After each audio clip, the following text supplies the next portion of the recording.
নমস্কার। যুক্তি তর্ক সঙ্গে অর্কয়ে আপনাদের স্বাগত। আপনাদের সঙ্গে আমি অর্কপ্রভ সরকার। অষ্টাদশ লোকসভার স্পিকার নির্বাচিত হলেন রাজস্থানের কোটা থেকে নির্বাচিত ওম বিড়লা। পরপর দুবার তিনি লোকসভা স্পিকার নির্বাচিত হলেন। শেষ পর্যন্ত বিরোধীরা ভোটাভুটিতে বা ডিভিশনের রাস্তায় যাননি। ধ্বনি ভোটেই ওম বিড়লা স্পিকার নির্বাচিত হয়েছেন। তারপর স্পিকারের জন্য নির্দিষ্ট আসনে তাকে বসিয়ে দিয়ে আসেন প্রধানমন্ত্রী নরেন্দ্র মোদী, বিরোধী দলনেতা রাহুল গান্ধী। রাহুল গান্ধী তার ট্রেডমার্ক সাদা টি শার্ট ছেড়ে আজকে একদম ধোপ দুরস্ত পাজামা পাঞ্জাবিতে ট্রেজারি বেঞ্চে উঠে গিয়ে রাহুল মোদিজির সঙ্গে করমর্দন করেন। তারপর বিভিন্ন দলের সিনিয়র মেম্বাররা স্পিকার নির্বাচিত হওয়ার পর তাদের বক্তব্যে স্পিকারকে সংসদীয় রীতিনীতি মেনে চলার কথা স্মরণ করিয়ে দেন। আগের সংসদে যেভাবে 100 জনের উপর সাংসদকে শীতকালীন অধিবেশনে স্পিকার বহিষ্কার করেছিলেন, সেই ঘটনার পুনরাবৃত্তি যাতে না হয় সেজন্য স্পিকারকে সতর্ক করে দেন ইন্ডিয়া জোটের শরিক দলের প্রবীণ সাংসদরা। রাহুল গান্ধী শেষ পর্যন্ত বিরোধী দলনেতা হলেন। He has taken the bull by the horn. আমি এই বিষয়টা নিয়ে আরেকটি প্রতিবেদনে কথা বলবো, কিন্তু আজকে আমার ট্যাগলাইন যে রাজ্যের কয়েকজন মন্ত্রীর উপর মুখ্যমন্ত্রী ক্ষুব্ধ হলেন কেন? সত্যিই কি তিনি ক্ষুব্ধ হয়েছেন, নাকি ক্ষুব্ধ হওয়ার ভান করেছেন? অতীতেও মুখ্যমন্ত্রী এরকম মন্ত্রী, কাউন্সিলর, আমলাদের বকাচকা করেছেন। কয়েকদিন পরে দেখি যেকে সেই মুখ্যমন্ত্রীর বকা খাওয়ার পর একটু তৎপরতা শুরু হয় প্রশাসনের অলিন্দে। তারপর সেই গয়ঙ্গচ্ছ মনোভাব এমনি করেই যায়, যদি দিন যাক না। তাই মুখ্যমন্ত্রীর তার মন্ত্রিসভার সদস্যদের বকাঝকা করা নতুন কিছু নয়। সংবাদ মাধ্যমে লাইভ হচ্ছে, মুখ্যমন্ত্রী তার মন্ত্রীদের বকছেন, তাতে ভাবছেন তার ভাবমূর্তি উজ্জ্বল হচ্ছে। জনমানসে কয়েকজন মন্ত্রীকে হেয় প্রতিপন্ন করে তিনি তার ভাবমূর্তি পুনরুদ্ধার করতে চাইছেন, এগুলো মানুষ এখন বুঝে গেছে। কিন্তু তাও মুখ্যমন্ত্রীর এই ক্ষোভের বহিঃপ্রকাশ কেন? প্রথমে বলি রাজ্যের দমকল মন্ত্রী সুজিত বসু, যিনি বিধাননগরের বিধায়ক। আপনাদের মনে আছে 2015-16 সালের কথা, উল্টোডাঙ্গা থেকে আপনি যদি এয়ারপোর্টে যান, ভিআইপি রোডের বাঁ দিকে দেখবেন অনেকগুলো নয়নজুলি ছিল।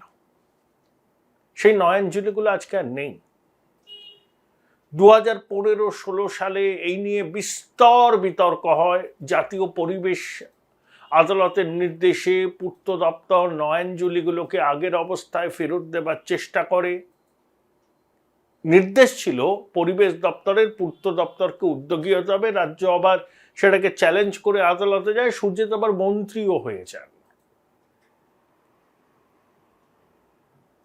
ইকোলজিক্যাল ব্যালেন্স ঠিক রাখার জন্য ও নয়নজুলিগুলোর উপকারিতা ছিল। অনেকে বলেছিলেন, পরিবেশবিদরা, তীব্র আন্দোলন হয়েছিল।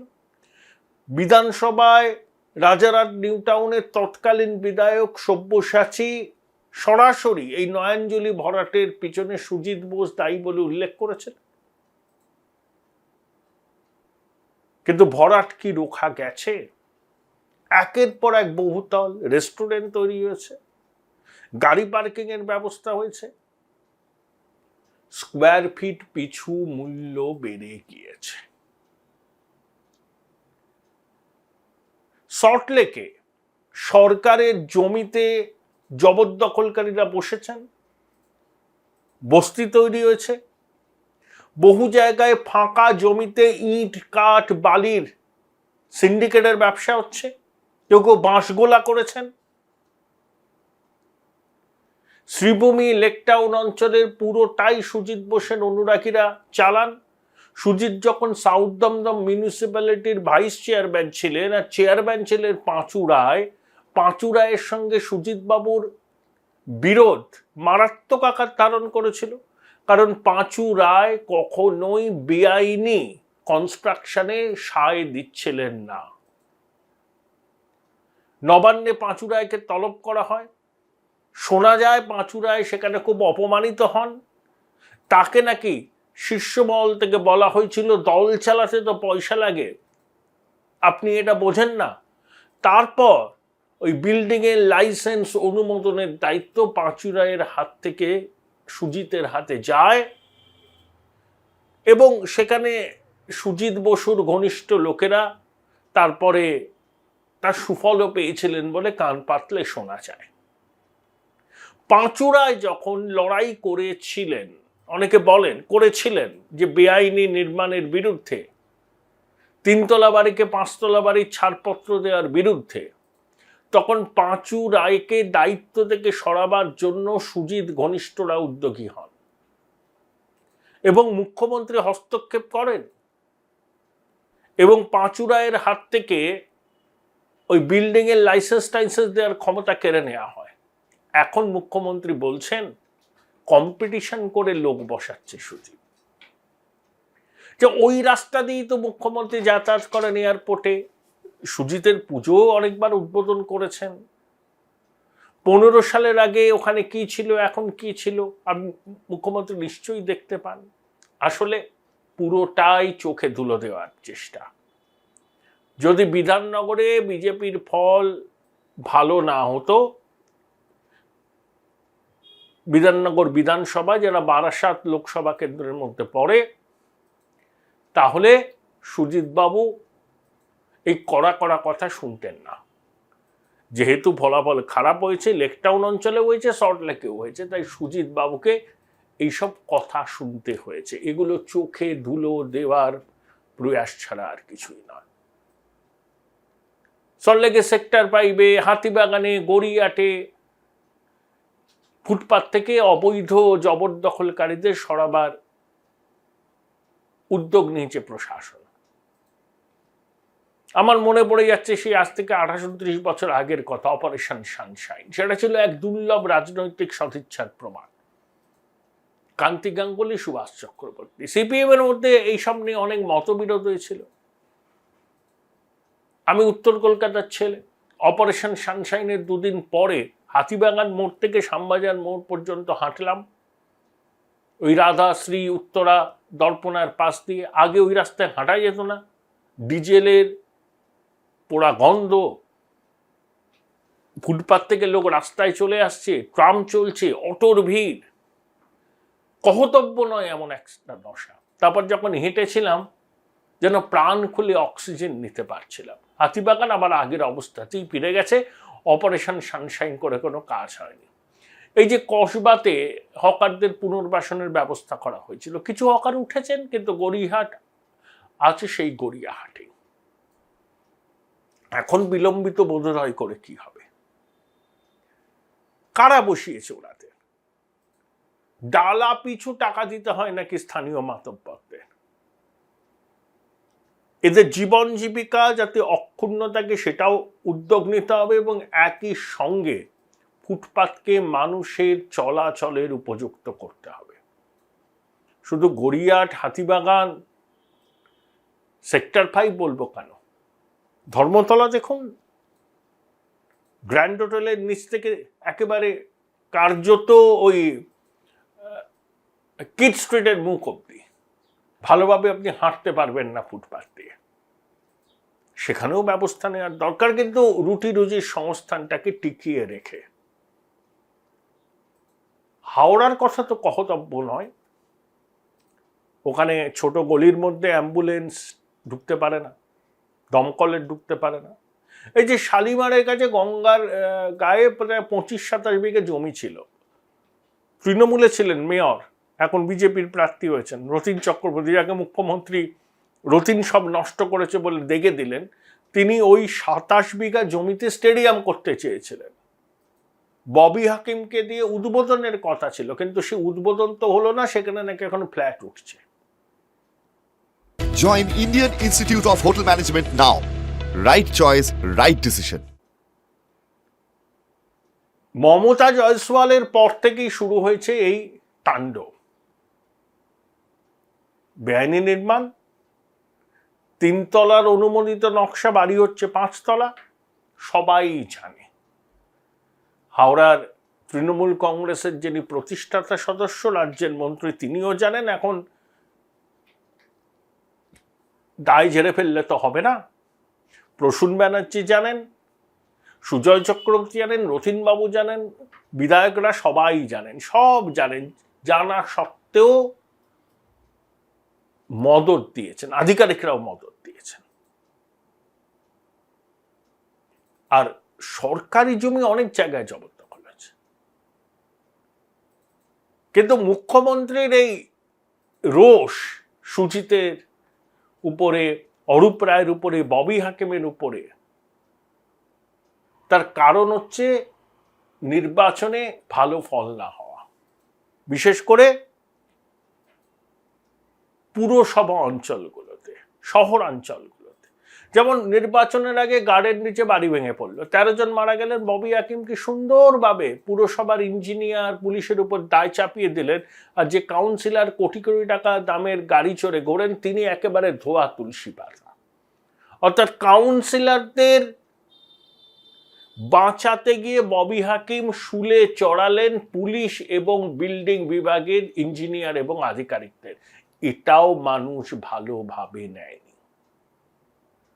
পুরসভার 144টা ওয়ার্ডের মধ্যে নাকি 122টায় তৃণমূল জিতে, 132টায়।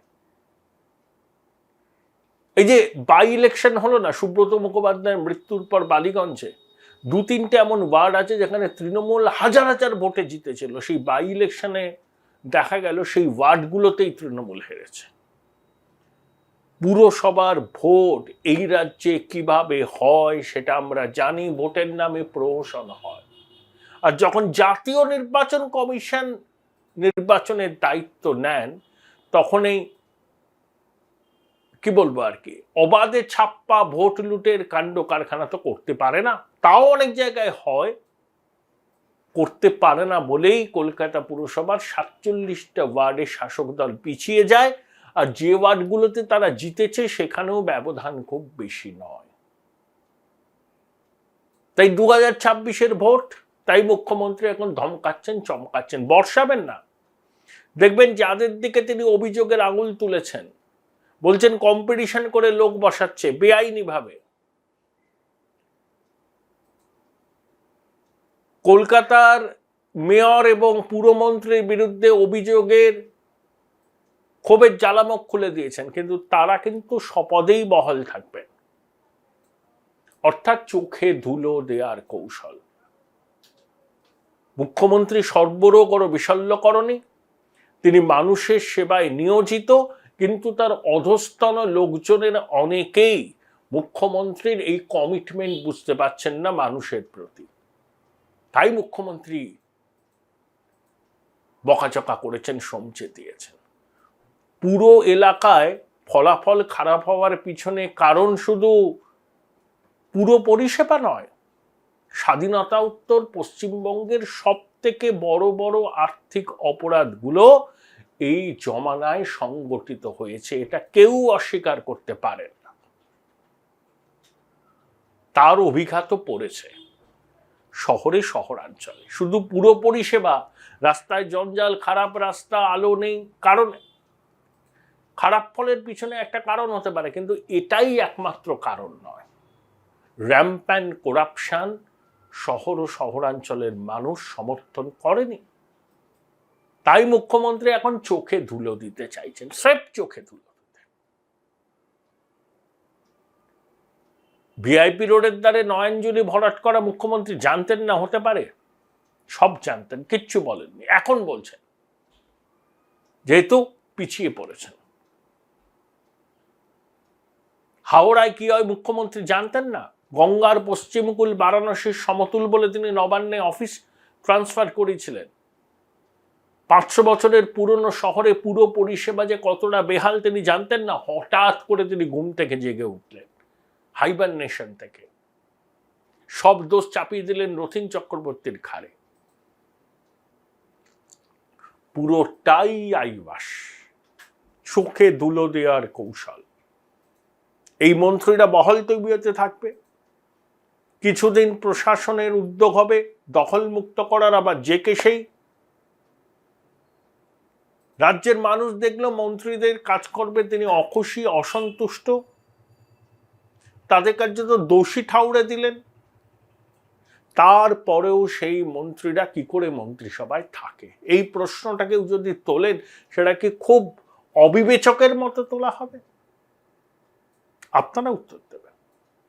হাওড়ার পরিস্থিতি নিয়ে কথা বলেছিলাম, সেখানে দীর্ঘদিন ধরে সাংবাদিকতা করেছেন মেঘদূত রায়ের সঙ্গে, শুনে নিন।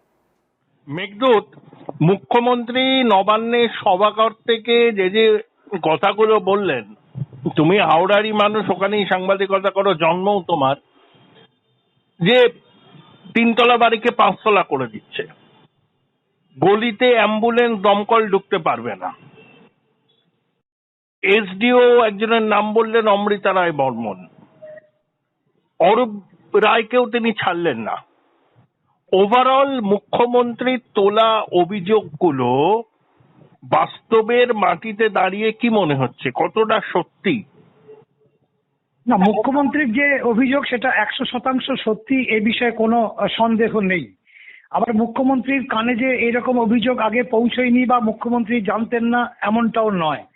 কারণ হাওড়া পুরসভায় এই দুর্নীতিটা শুরু হয়েছিল বামেদের হাতে, যখন পুরবোর্ড ছিল। বামরা শেষ হাওড়া পুরসভায় ছিল 2008 থেকে 2013, এই সময়টায় এই 5টা বছর ছিল হাওড়া পুরবোর্ড ছিল বামেদের হাতে। যদিও 2008, 2009 এবং 2010 ঠিক এই সময় যে অবৈধ কাজ, অবৈধভাবে নির্মাণ, এগুলো ততটা মাথাচাড়া দেয়নি। কিন্তু দুর্ভাগ্যের বিষয় 2010 সাল থেকে এই যে পুরসভার যে দুর্নীতি এবং যে বিল্ডিং দপ্তরের যে দুর্নীতি, সেটা একেবারে প্রকাশ্যে এসে যায়। সেই সময় হাওড়া পুরসভার মেয়র ছিলেন মমতা জয়সওয়াল, এবং কার্যত অনেকে এটা অভিযোগ করেন যে মমতা জয়সওয়ালের হাত ধরেই এই অবৈধ নির্মাণের বীজটা সেই সময় পোতা হয়ে গিয়েছিল। এবং পরবর্তী সময়ে 2018 সালে যখন তৃণমূল এই হাওড়া পুরসভার দখল নেয়, তারপর থেকে তারা প্রতিজ্ঞাবদ্ধ ছিল যে বাম আমলের যে ভুল, বাম আমলের যে অবৈধ নির্মাণ এবং পুরসভার যে দুর্নীতি, তারা দীর্ঘদিন ধরেই তাদের বিরুদ্ধে তারা প্রতিবাদ জানিয়েছেন, অবরোধ করেছেন, আন্দোলন করেছেন। স্বাভাবিকভাবেই তৃণমূলের যে বোর্ড, সেই বোর্ড কিন্তু এই ধরনের কাজ থেকে শত যোজন দূরে থাকবে। কিন্তু অদ্ভুত ব্যাপার, 2013 ডিসেম্বরে হাওড়া পুরসভার যে নির্বাচন, সেই নির্বাচন তৃণমূল কংগ্রেস হাওড়া পুর বোর্ড দখল করার পরে শত যোজন দূরে থাকা তো দূরের কথা, বরং এটা বলা ভালো যে বামেদের যে দেখানো পথ, সেই পথ ধরেই হাঁটতে শুরু করলো তৃণমূল পুর বোর্ড। এখানে কার কার মদত ছিল? না, অবশ্যই হাওড়া পুর বোর্ডের প্রথম এবং প্রধান তাদের একটা ইয়ে ছিল, তারাই এখানে প্রথম এই কাজটাতে তারা হাত লাগিয়েছিলেন, এবং তার সঙ্গে বেশ কয়েকজন তৃণমূল নেতার প্রথম সারির বা মাঝের সারির এরকম বেশ কয়েকজন তৃণমূল নেতার নাম এর সঙ্গে জড়িয়েছে। শুধু হাওড়া পুরসভা এলাকাতেই যদি ধরে নেওয়া যায় যে হাওড়া পুরসভার যে ওয়ার্ড 1 থেকে 50, এই 50টা পুরো ওয়ার্ডেই কিন্তু এই অবৈধ নির্মাণ হয়েছে, এবং বামেদের আমলে যে দুর্নীতি হয়েছে সেই দুর্নীতিকে 100% ছাপিয়ে গিয়েছে তৃণমূল পুর বোর্ডের এই অবৈধ নির্মাণ। অরূপ রায়ের ভূমিকা এখানে কি? অরূপ রায় যেহেতু হাওড়া তৃণমূল কংগ্রেসের তিনি একজন প্রতিষ্ঠাতা, এবং তুমি জানো যে হাওড়া তৃণমূলের তিনি একজন কাণ্ডারি বলা চলে, যে কারণে তিনি প্রথম দিন থেকে তৃণমূলের যে ঝান্ডা তিনি সেটা শক্ত হাতে ধরেছেন। পরবর্তী সময় তিনি তৃণমূল কংগ্রেসের এমএলএ হয়ে পরপর প্রতিদ্বন্দ্বিতা করে 3 বার জিতেছেন এবং এই রাজ্যের মন্ত্রী হয়েছেন। অনেকেই অরূপ রায়ের ঘাড়ে এই দোষটা চাপান যে অরূপ রায়ের মত ছাড়া বা তার ছাড়া, সাহস ছাড়া এমনটা প্রমোটাররা কিছুতেই করতে পারতো না। কিন্তু এটাও ঘটনা যে কারো সাহস শুধু থাকলে হবে না, পুরো বোর্ড থেকে এই ধরনের যে দুর্নীতির যে পদ্ধতি, সেই পদ্ধতির যে রাস্তা, কি পদ্ধতিতে গেলে পরে এই ধরনের নির্মাণ করা সম্ভব হবে, কিভাবে ডিভিয়েশন করা বা অবৈধ নির্মাণকে সেগুলোকে বৈধ করা যাবে, এই পদ্ধতিগুলো কিন্তু তৈরি করা হয়েছে হাওড়া পুরো বোর্ডের মধ্যে থেকেই। এবং ধরো এর সঙ্গে একটা হাওড়া বাড়ির 3 তলার অনুমোদন, সেটাকে 5 তলা করতে চায় বিল্ডার, তাহলে বাড়তি 2 তলা করার জন্য স্কোয়ার ফিট পিছু কত টাকা নজরানা দিতে হতো? না, এটা একেবারে নির্দিষ্টভাবে সরকারের পুর বোর্ডের পক্ষ থেকে পুর বোর্ডের একটা নির্দিষ্ট হিসাব আছে যে স্কোয়ার ফুটে এই টাকাটাকে জরিমানা দিতে হবে। কিন্তু তার থেকেও বড় কথা যেটা, যে একটা অংশের তৃণমূল কংগ্রেসের নেতারা এটা নিয়ে ভীষণ রকম চিন্তিত ছিলেন যে 3 তলা যে বাড়িটাকে স্যাংশন দেওয়া হচ্ছে, সেই বাড়িটার যিনি প্রমোটার বা ডেভেলপার তাকে আগে থেকেই বলা হতো যে বাড়ির ভিতটা তুমি এমন মজবুত করো যাতে এর উপরে আরো 3টে তলা তৈরি করা যায়, এবং এই 3টে তলার অনুমোদন তারাই দায়িত্ব নিয়ে করিয়ে দেবেন।